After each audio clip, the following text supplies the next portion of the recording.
지난주 말씀에 예수님은 성전에 여인들의 뜰에 있는 헌금함 맞은편에 앉으셔서 헌금하는 사람들을 지켜보셨습니다. 부자도 여럿 헌금했고 또 가난한 과부도 헌금했습니다. 그때 예수님은 제자들에게 이 가난한 과부가 드린 헌금이 그 누구보다도 더 많이 헌금했다라고 말씀하셨어요.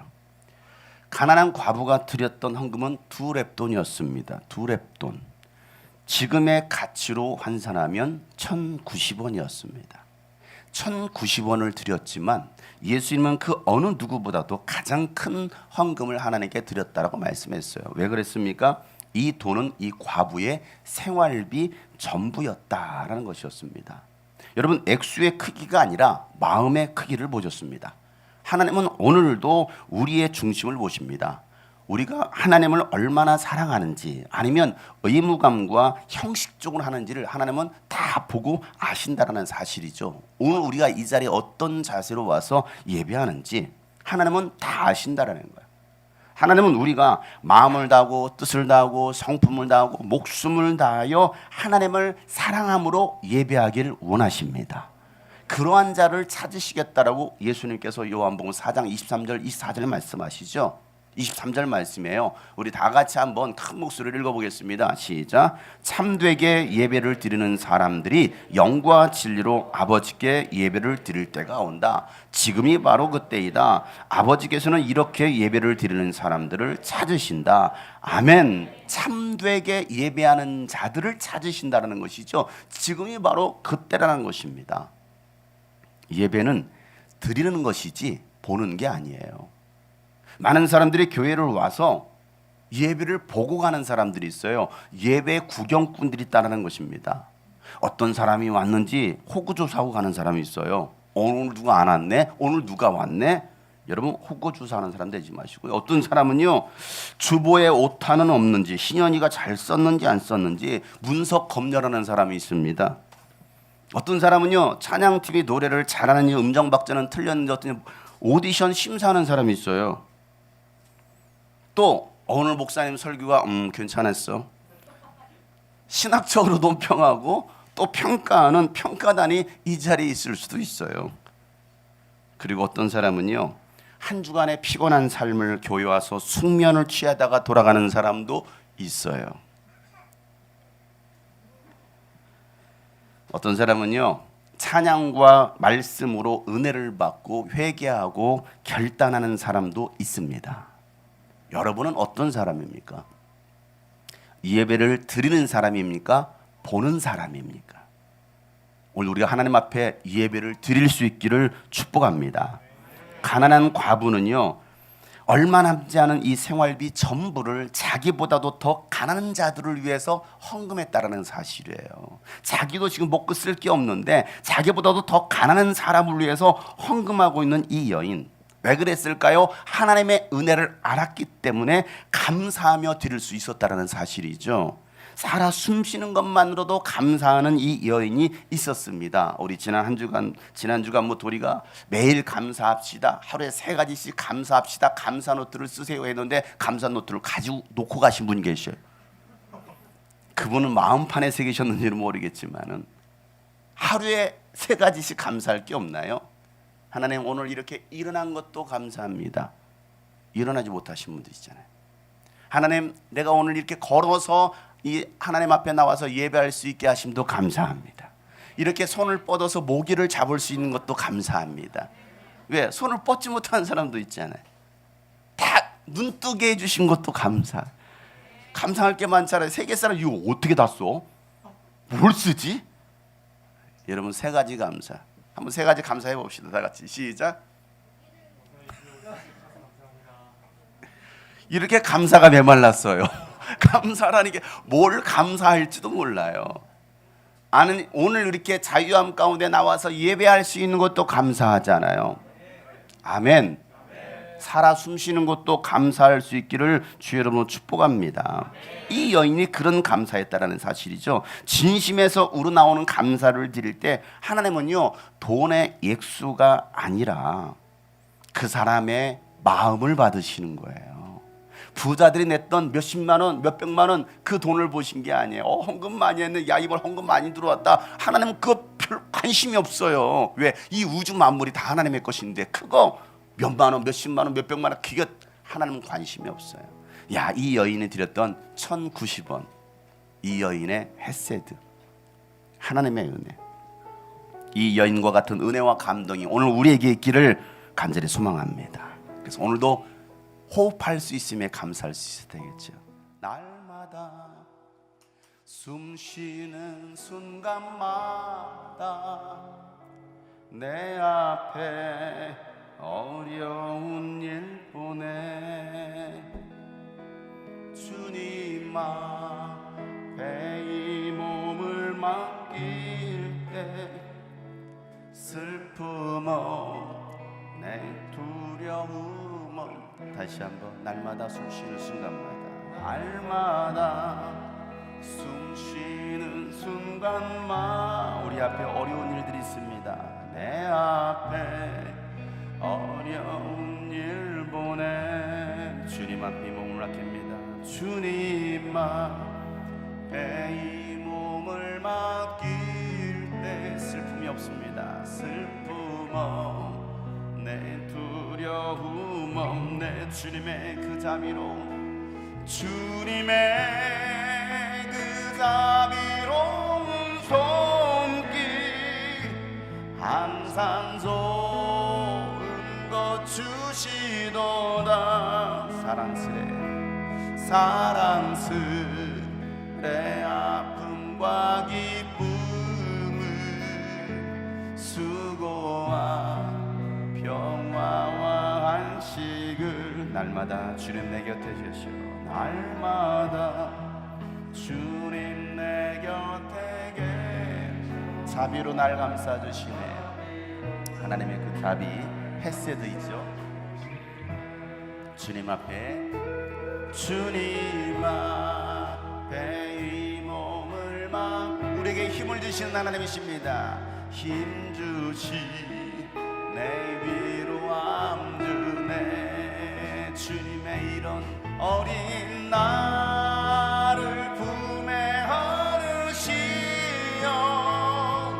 항상 평안함 주시도다 내가 살아 숨쉬는 동안 내가 살아 숨을 쉬는 동안 살기시 나 약속하셨네 우리 가슴에 두 손 얹고 인생에 어려운 순간마다 주님의 약속을 생각해 봅시다. 생각해보네 내 맘속에 믿음 잃지 않고 말씀 속에 위로를 넣은 주님의 도우심 바라보며 주님의 도우심 바라보며 모든 어려움이 이기도다 흘러가는 순간순간만 주님의 약속을 새겨보세요. 주님의 도우심을 바라봅시다. 오른손을 높이 들며 주님의 도우심 바라보며 모든 어려움 이기도다 흘러가는 순간순간만 오늘까지 우리를 인도하신 하나님 주님의 약속을 다시 새겨봅시다. 흘러가는 순간순간마다 흘러가는 순간순간마다 주님 약속 새겨봅니다.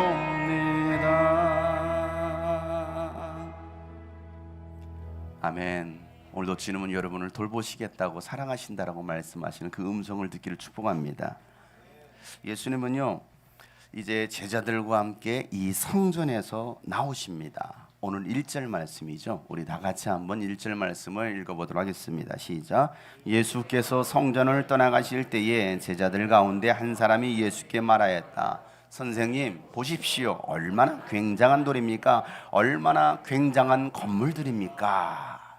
여러분, 예수님이 성전을 떠나가실 때에 제자 중 한 사람이 예수님께 선생님 보세요. 얼마나 굉장한 돌입니까? 얼마나 아름답고 화려한 이 웅장한 건물입니까? 라고 말을 합니다. 여러분, 왜 제자는 뜬금없이 이런 질문을 했을까요? 왜 뜬금없이 성전에서 나오자마자 예수님 보세요. 이 엄청난 건물, 이 엄청난 돌을 보세요. 왜 갑자기 이런 일을 했을까요? 여러분, 성전에서 나오기 전까지 무슨 일이 있었어요? 예수님이 예루살렘 성전으로 입성하실 때 백성들은 무화과나무 가지를 막 흔들면서 호산나를 외쳤습니다. 그리고 그 다음날 다시 성전에 들어가셔서 뭐 했습니까? 성전에서 돈 바꾸는 사람들의 상을 엎으시고 또 매매하는 자들 다 내쫓으셨어요. 양도 다 쫓아버리고 성전을 청결케 하신 다음에 그 다음날 또 성전에 들어갔더니 3종 세트 나오죠. 대제사장들과 율법학자들, 장로들이 예수님을 찾아와서 당신은 도대체 무슨 권한으로 이런 일을 행합니까? 하면서 막 트집을 잡고 싸웠습니다. 그러고 나서 그것도 안 돼. 바리새파 사람, 헤롯 당원들, 또 사두개파 사람들과 율법학자들을 보내서 예수님과 논쟁을 합니다. 그리고 난 다음에 예수님은 헌금하는 사람들을 지켜보시고 과부를 칭찬하셨습니다. 그러면서 야, 저 종교 지도자들 말이야 조심해야 돼 라고 예수님 말씀하시고 성전에서 나왔어요. 자, 이쯤 되면 분위기 파악을 해야 되잖아요. 그런데도 한 제자는 이 성전을 보면서 예수님, 와, 어마어마하잖아요. 얼마나 아름답습니까? 얼마나 웅장합니까? 라고 말을 하는 거예요. 이 제자들은요, 무엇이 중요한디, 뭐가 중요한지를 알지 못하고 있는 거예요. 특별히 마가복음은요, 이 사건 마태복음도 누가복음도 동일하게 기록하고 있는데 마가복음은 예수님의 말씀을 깨닫지 못하고 있는 이 어리석은 영적으로 어두운 이 제자들의 모습을 계속해서 지적하면서 이야기하고 있습니다. 의도적으로 쓰고 있는 거예요. 옳고 그른 것을 분간하지 못하는 제자들, 여러분 제자들 뿐이겠습니까? 오늘날 교회 안에 이런 지도자들이나 성도들이 없겠습니까? 오늘날 교회 안에 아무리 말씀해 줘도 못 알아듣는 사람들, 아니 엉뚱한 소리 해대는 사람들, 예수님은요 이미 이 바리새파 사람들과 율법학자들의 위선적인 모습을 책망하시면서 야, 저 성전도 무너지고야 말 거야 라고 예수님은 이미 말씀하셨어요. 그럼에도 불구하고 전혀 깨닫지도 못하고 생뚱맞게 엉뚱한 소리에 대고 있는 이 제자를 보세요. 그 모습이 오늘 나의 모습은 아닐까 한번 생각해 보자라는 것이죠. 마태복음 23장 37절부터 38절에 예수님께서 이렇게 말씀하십니다. 다 같이 한번 시작. 예루살렘아 예루살렘아, 네게 보낸 예언자들을 죽이고 돌로 치는구나. 암탉이 병아리를 날개 아래 품듯이 내가 몇 번이나 네 자녀들을 모아 품으려 하였더냐. 그러나 너희는 원하지 않았다. 보아라, 너희 집은 버림을 받아서 황폐하게 될 것이다. 아멘. 너희 집은 버림을 받아서 황폐하게 될 것이다 라고 말씀하셔서 너희 집이 무엇입니까? 바로 이 성전을 두고 얘기하시는 거예요. 이 성전은 무너지고 말 거야 라고 예수님께서 예언하셨어요. 여러분, 그 성전 안에 누가 있어요? 대제사장, 제사장들, 율법학자들, 이 많은 영적 지도자라고 했던 그들이 이 성전 안에 가득한데 예수는 뭐라고 말씀하셔요? 무너진다라는 거예요. 한국교회 무너진다. 교회들 다 무너진다 라고 예수님께서 예언하시는 거예요. 사사시대처럼 하나님 보시기에 악행을 저지른 것입니다. 저마다 소신대로, 자기 생각대로, 자기 뜻대로, 원하는 대로 행하는 사람들이 하나님 보시기에 악하다라고 말씀하시는 거예요. 여러분, 소신이 아니라 하나님 말씀과 뜻이 기준이 되어 살아가야 됩니다.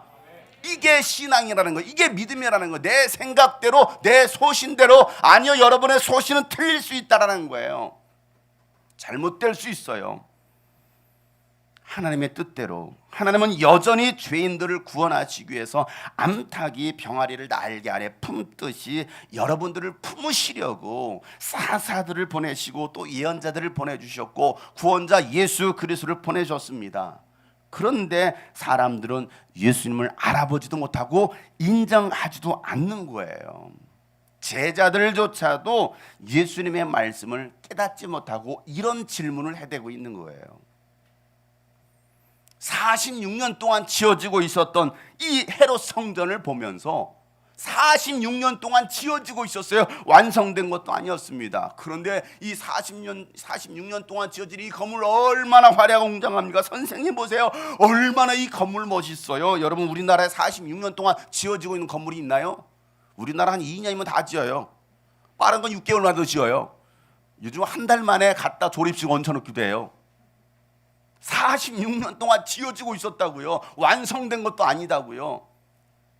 그런 여러분 얼마나 웅장하고 얼마나 아름답겠습니까? 이 굉장한 돌을 보세요. 이 건물을 보세요. 했더니 이런 한심한 제자에게 예수는 뭐라고 말씀하셔요? 야, 이 건물들 무너져. 이 건물 무너지리라 라고 말씀하십니다. 오늘 본문의 2절 말씀이에요. 다 같이 한번 읽어보도록 하겠습니다. 시작. 예수께서 그에게 말씀하셨다. 너는 이 큰 건물들을 보고 있느냐? 여기에 돌 하나도 돌 위에 남지 않고 다 무너질 것이다. 아멘. 헤롯이 지었던 이 성전의 돌 얼마나 큰지 한번 사진으로 보세요. 이 어마어마한 돌. 이것은요 AD 70년 로마 티투스 장군에 의해서 이 성벽만 남겨두고 모든 성벽을 동남북 다 무너뜨려 버렸습니다. 자, 저 돌의 크기가요 평균 높이가 1m 그리고 길이가 3m, 무게는 3톤 정도 되는 돌을 다듬어서 쌓은 벽이에요. 여러분 저 돌이 얼마나 큰지 평균 3톤 정도 되는 돌인데요. 저 지하에는요 가장 무거운 돌이 580톤까지 어마어마한 돌이 있습니다. 저렇게 큰 한 덩어리예요. 한 덩어리. 저 돌로 저 헤롯 성전을 세웠습니다. 저 돌을 보면서 예수님 보세요. 이 어마어마한 돌 아닙니까? 저게 지금 헤롯 시대에 사용되었던 돌입니다. 저 돌이 이 어마어마한 돌로 쌓았던 이 성벽과 건물들이 돌 하나도 돌 위에 남지 않고 다 무너질 것이다라고 했더니 정말 AD 70년에 완전히 무너진 거예요. 아니 헤롯 대왕이 BC 20년부터 짓기 시작해서 성전이 완공되기까지 84년이 걸렸거든요. 84년, 그러니까 반절도 건축이 안 됐어요. 근데 84년이 걸렸는데 64년에 AD 64년에 완공되고 6년 뒤인 AD 70년에 예수님의 예언대로 무너져 버렸어요. 너무 허무하지 않아요? 생각해 보세요. 84년 동안 건축했는데 6년 후에 와장창 무너지다. 예수님이 그걸 말씀하시는 거예요. 절대 무너지지 않을 것 같았던 저 성벽, 저 성전 절대 무너지지 않을 거야. 웬걸 무너지리라. 무너지리라. 절대 무너지지 않을 것 같은 한국 교회들 웬걸 무너지리라. 한순간에 무너지리라. 저 사람의 믿음 절대 흔들리지 않을 것 같아. 절대 무너지지 않을 것 같아. 웬걸 무너지리라. 왜 무너질까요? 이걸 생각해 봐야 되는 거예요. 왜 예수는 무너질 거라고 말씀하셨을까요? 건물이 중요한 게 아닌데 건물을 중요하게 여겼던 사람들, 저게 중요한 게 아닌데 저걸 중요하게 여기는 거예요. 저걸 자랑하고 있는 거예요. 하나님은 사람의 손으로 지은 건물 안에 계시지 않습니다. 사도행전 17장 24절 말씀에 이렇게 말하죠. 우주와 그 안에 있는 모든 것을 창조하신 하나님께서는 하늘과 땅의 주님이시므로 사람의 손으로 지은 이 성전에, 이 신전에 거하지 않으십니다 라고 말씀하고 있어요. 다윗도 하나님을 위한 성전을 지으려고 했더니 야 지치 마. 나는 네가 지은, 아니 사람의 손으로 지은 성전 안에 나는 거하지 않아. 왜 나를 이 건물 안에 가둬두려고 그래? 라고 말씀하시는 것이죠. 예수님은 이런 성전을 다 허물고 이 건물들을 다 허물어버리고 내가 다시 성전을 세우겠다라고 말씀하십니다. 그것은 바로 부활의 주를 모시고 성령으로 성전된 여러분을 다시 세우시겠다라는 거예요. 외형적인 건물을 다 때려부시고 대형교회들을 다 무너뜨리고 다시 내 교회를 세우겠다라고 말씀하시는 거예요. 요한복음 2장 19절부터 21절 말씀에 예수님 말씀하시죠. 예수께서 그들에게 말씀하시다. 이 성전을 허물어라. 그러면 내가 사흘 만에 다시 세우겠다. 그러자 유대 사람들이 말하였다. 이 성전을 지는데 46해나 걸렸는데 이것을 사흘 만에 세우겠다고요? 그러나 예수께서 성전이라고 하신 것은 자기 몸을 두고 하신 말씀이다. 예수님이 3일 만에 부활하심으로 이 땅 가운데 그리스도의 교회를 세우시겠다라고 말씀하시는 거예요. 코로나 시대에도 교회 건물을 건축하려고 애쓰는 교회들이 굉장히 많다는 사실을 여러분 아십니까? 코로나 시대에 교회 안에 건물 안에 사람들이 모이지 못하는데도 불구하고 요즘도 건물을 짓는 사람들이 굉장히 많아요. 아니 무리하게 교회 건물 짓다가 부도나서 이단들이 교회를 이 경매로 사가는 경우들이 많이 있습니다. 교단들도 이단이라는 걸 알면서 그들에게 팔아요. 왜요? 돈을 많이 주니까. 정신 나갔잖아요. 한국 교회들이 정신 나갔잖아요. 돈 준다면 다 파는 거야. 신천지게 팔고 하나님의 교회 팔고 다 파는 거예요. 돈만 된다면. 이게 오늘날 한국 교회들의 모습 아니냐고요. 뭐 다 그렇다라는 건 아니고요. 우리도 팔 건물이 있었으면 좋겠네요. 이거 팔아버릴까요? 우리 몰래? 새말금 이사장님 모르게 우리 갖다가 팔아버릴까요? 이단이라는 걸 알면서도 돈 더 준다고 하니까 돈의 욕심 때문에 건물을 팔아버리는 오늘날. 여러분, 코로나로 인해서 교회 건물이 무너진 것이 아니라 영혼들이 다 무너졌습니다. 예배가 무너졌습니다. 성령으로 성전이 바로 세워져 있지 않으니까 이 코로나라는 무기로 한국교회를 다 파괴시켜 버렸잖아요. 예배하지 마. 코로나 다 무너뜨려 버렸습니다. 큰 교회든 작은 교회든 다 무너졌어요. 그러나 우리 교회 여러분의 영혼은 무너지지 않고 더 든든히 세워졌으니 여러분 얼마나 감사합니까? 여러분 무너지지 않고 우뚝 서 있으니 여러분 얼마나 감사합니까? 위기가 찾아오면요 진짜와 가짜는 드러나게 되어 있는 거예요. 유혹과 고난과 시험이 찾아오면요 내 신앙이 진짜인지 가짜인지 다 드러나는 것입니다. 순금을 얻기 위해서는요 1064도라는 이 뜨거운 용광로에 집어넣었을 때 순금이 나오는 거예요. 1064도를 넘지 않으면 절대 순금은 나오지 않습니다. 온도가 낮으면 순금은 만들어지지 않는 거예요. 여러분들이 1064도의 믿음의 시련을 통과하면 정금과 같은 믿음의 사람이 되는 것입니다. 우리 교회 정금과 같은 분 계시죠? 정금과 같은 믿음.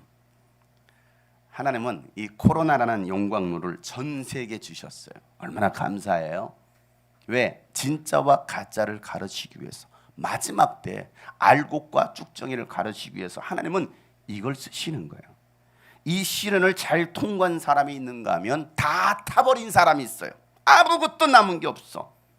나는 지금 무엇으로 하나님의 건물을 짓고 있는지 돌아봐야 됩니다. 지금이라도 어떤 집을 지을지를 여러분 신중하게 생각하셔야 된다는 거예요. 그래서 바울은요 고린도전서 3장에 보면 고린도 교회를 향해서 이렇게 말합니다. 9절부터 17절까지 말씀인데요. 다 같이 한번 읽어보겠습니다. 시작. 우리는 하나님의 동역자요 여러분은 하나님의 밭이며 하나님의 건물입니다. 우리는 누구라고요? 하나님의 동역자. 여러분은 뭐라고요? 하나님의 밭, 씨앗을 뿌려야 되지. 하나님의 약속의 씨앗을 뿌려야 되잖아요. 또 뭐라는 거예요? 하나님의 건물. 나는 하나님께서 나에게 주신 은혜를 따라 지혜로운 건축가와 같이 기초를 놓았습니다. 시작. 그런데 다른 사람이 그 위에다가 집을 짓습니다. 그러나 어떻게 집을지 각각 신중히 생각해야 합니다. 아무도 이미 놓은 기초이신 예수 그리스도밖에 또 다른 기초를 놓을 수 없습니다. 뭐밖에? 예수 그리스도 기초밖에 또 다른 기초를 세울 수 없다라는, 여러분의 신앙이 예수 그리스도의 기초 위에 세워져야 된다는 것입니다. 그 다음 시작. 누가 이 기초 위에 금이나 음이나 부석이나 나무나 풀이나 짚으로 집을 지으면 그에 따라 각 사람의 업적이 드러날 것입니다. 그날이 그것을 환히 보여줄 것입니다. 그것은 불에 드러날 것이기 때문입니다. 불이 각 사람의 업적이 어떤 것인가를 검증하여 줄 것입니다. 어떤 사람이 만든 작품이 그대로 남으면 그는 상을 받을 것이요, 어떤 사람의 작품이 다 버리면 그는 손해를 볼 것입니다. 그러나 그 사람은 구원을 받을 것이지만 불속을 헤치고 나오듯 할 것입니다. 여러분은 하나님의 성전이며 하나님의 성령이 여러분 안에 거하신다는 것을 알지 못합니까? 누구든지 하나님의 성전을 파괴하면 하나님께서도 그 사람을 멸하실 것입니다. 하나님의 성전은 거룩합니다. 여러분은 하나님의 성전입니다. 바울이 계속 뭘 말하고 있습니까? 여러분은 뭐라는 거예요? 하나님의 성전이라는 거예요. 하나님의 성전을 어떻게 세울 것이냐? 여러분의 믿음의 업적이 탓하지 않도록 예수 그리스도 위에 성전을 지을 수 있길 바랍니다.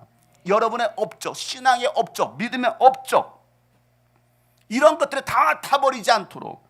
과거에는 내가 열심히 했는데, 내가 청년 회장도 하고 남성군도 회장도 하고 교사도 하고 뭣도 하고 뭣도 하고 있는데 지금 남은 게 아무것도 없어. 다 타버렸어요. 여러분이 했던 그 모든 업적들이 남아 있어야 되는데 왜?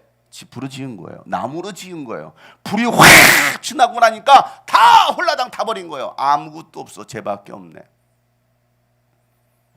1년을 돌아보면 항상 그러죠. 연말에 여러분 내년에 일할 분들을 모집합니다. 목사님 올해까지만 할래요. 못하겠어요. 너무 힘들어요. 삶이 버거워요. 올해까지만. 저는 여기까지인가 봐요. 대사는 좋아. 저는 아직 준비가 되지 않아서. 얼마나 준비하려고. 잘 준비되면 다음에 할게요. 그 말이 무슨 말이겠습니까? 홀라당 다 타버린 거예요. 남은 게 없는 거예요.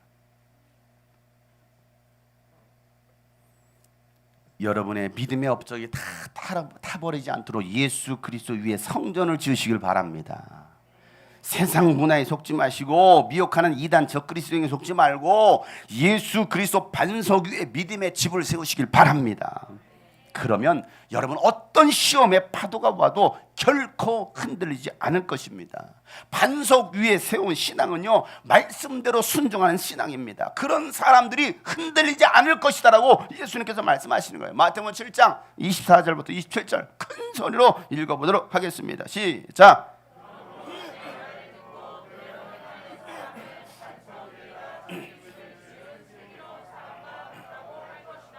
비가 내리고 홍수가 나고 바람이 불어서 그 집에 들이쳤지만 무너지지 않았다. 그 집을 반석 위에 세웠기 때문이다. 그러나 나의 이 말을 듣고서도 그대로 행하지 않는 사람은 모래 위에 자기 집을 지은 어리석은 사람과 같다고 할 것이다.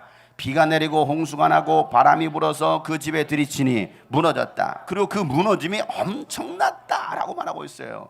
누가 무너졌습니까? 그 무너짐이 엄청난 사람이 어떤 사람이 됐습니까? 하나님의 말씀을 듣고도 행하지 않는 사람들, 말씀을 듣고 금방 잊어버리는 사람들, 말씀대로 순종하지 않는 사람들이 무너지는데 와장창 무너진다는 거예요. 모래성을 쌓았는데 파도가 한번 확 휩쓸고 나니까 그냥 평평해지는 거예요. 사라지는 거예요. 그렇게 공들여서 몇 시간 동안 만들었는데 한번 그냥 파도가 밀어오니까 그냥 아무것도 없는 거. 네, 다 불타버린 거죠. 순종은요, 훈련입니다. 믿음은 행동하는 거예요. 순종이 훈련되지 않고서는요, 절대 행동으로 나타나지 않습니다. 모든 것이 뭐예요? 훈련이에요.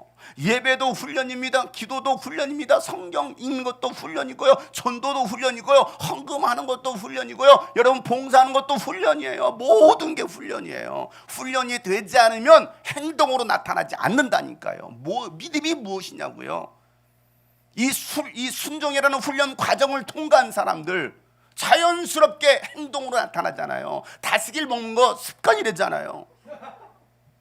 그냥 이게 습관으로 행동으로 나타나는 거예요. 얼마나 훈련이 되었으면. 저는 이거 못해요. 못 보신 분들은 여러분 유튜브로 다시 보시길 바랍니다.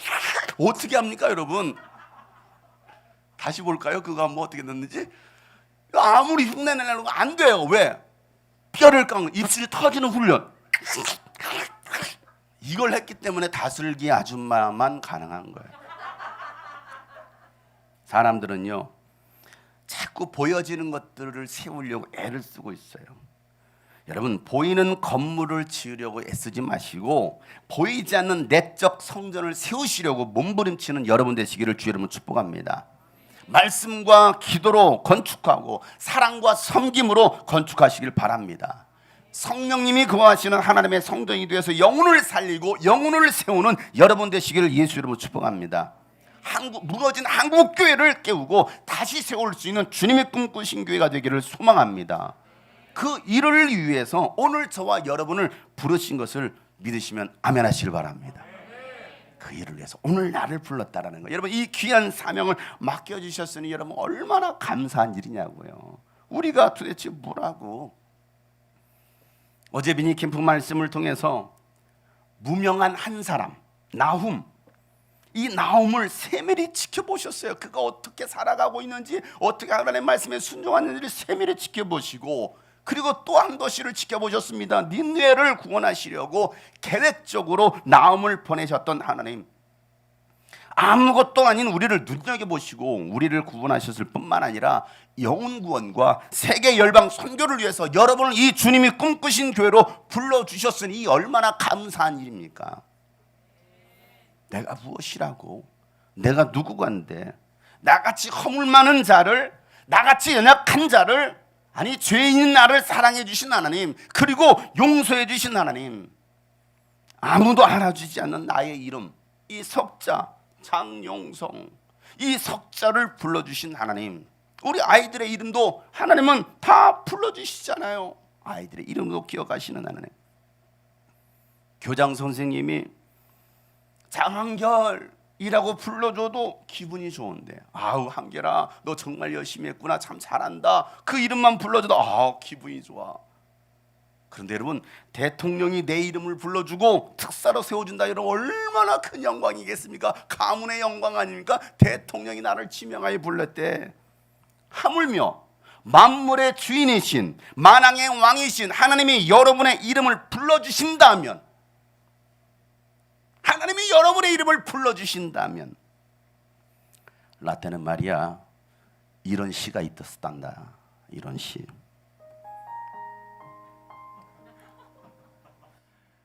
내가 그의 이름을 불러주기 전에는 그는 다만 하나의 몸짓에 지나지 않았다. 내가 그의 이름을 불러주었을 때 그는 나에게로 와서 꽃이 되었다.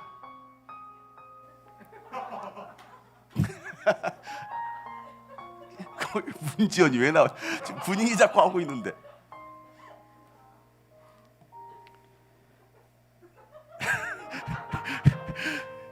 신앙송을 다 버려버렸네.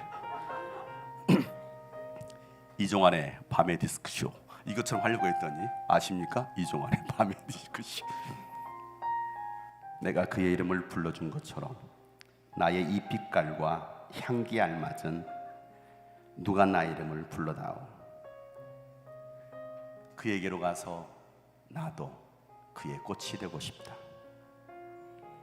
우리들은 모두 무엇이 되고 싶다.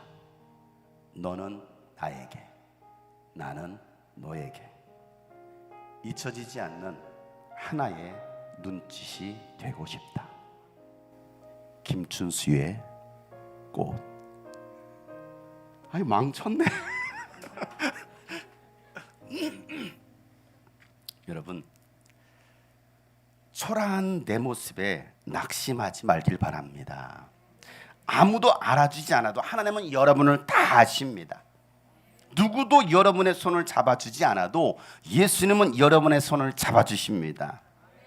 너는 나에게, 나는 너에게. 우리 주님이 오늘 꽃보다도 더 아름다운 여러분의 이름을 부르고 계십니다.